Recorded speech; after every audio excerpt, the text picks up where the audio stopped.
I had a chance to talk to President-elect Trump last night, about 3:30 in the morning, I think it was, to congratulate him on winning the election.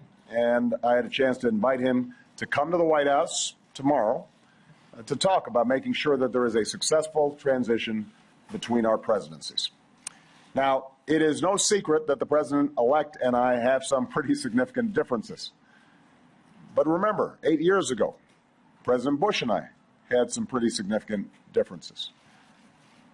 But President Bush's team could not have been more professional or more gracious in making sure we had a smooth transition so that we could hit the ground running. And one thing you realize quickly in this job is that the presidency and the vice presidency is bigger than any of us. So I have instructed my team to follow the example that President Bush's team set 8 years ago and work as hard as we can to make sure that this is a successful transition for the president-elect. Because peaceful transition of power is one of the hallmarks of our democracy. And over the next few months, we are going to show that to the world. I also had a chance last night to speak with Secretary Clinton, and I just had a chance to hear her remarks. I could not be prouder of her. She has lived an extraordinary life of public service. She was a great First Lady. She was an outstanding senator for the state of New York, and she could not have been a better Secretary of State. I'm proud of her. A lot of Americans look up to her. Her candidacy and nomination was historic and sends a message to our daughters all across the country that they can achieve at the highest levels of politics. And I'm absolutely confident that she and President Clinton will continue to do great work for people here in the United States and all around the world. Now, everybody is sad when their side loses an election. But the day after, we have to remember that we're actually all on one team. This is an intramural scrimmage. We're not Democrats first. We're not Republicans first.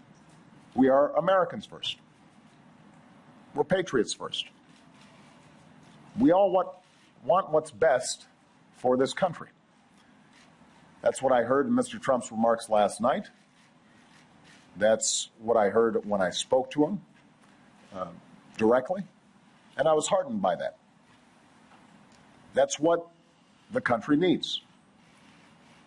A sense of unity, a sense of inclusion, a respect for our institutions, our way of life, rule of law, and a respect for each other.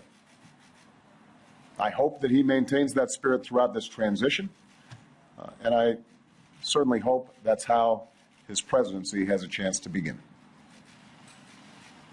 I also told my team today to keep their heads up, because the remarkable work that they have done day in, day out, often without a lot of fanfare, often with a lot of attention, work in agencies, work in obscure areas of policy that make government run better and make it more responsive and make it more efficient and make it more service-friendly so that it's actually helping more people. That remarkable work has left the next president with a stronger, better country than the one that existed 8 years ago. So win or lose in this election, that was always our mission. That was our mission from day one. And everyone on my team should be extraordinarily proud of everything that they have done. And so should all the Americans that I've had a chance to meet all across this country, who do the hard work of building on that progress every single day. Teachers in schools, doctors in ER clinic, small businesses putting their all into starting something up, making sure they're treating their employees well. All the important work that's done by moms and dads and families and congregations in every state. The work of perfecting this union. So this was a long and hard-fought campaign. A lot of our fellow Americans are exultant today. A lot of Americans are less so. But that's the nature of campaigns. That's the nature of democracy. It is hard and sometimes contentious and noisy. And it's not always inspiring.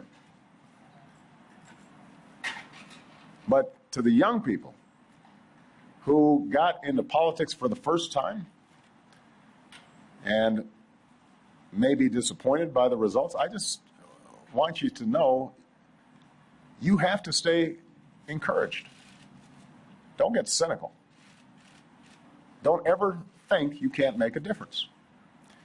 As Secretary Clinton said this morning, fighting for what is right is worth it.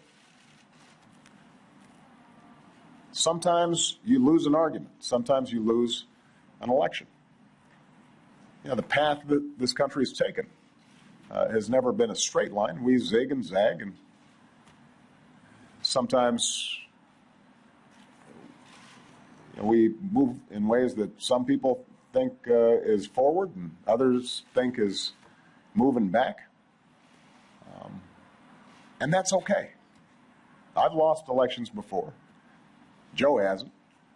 But, you know, so I've been sort of sharing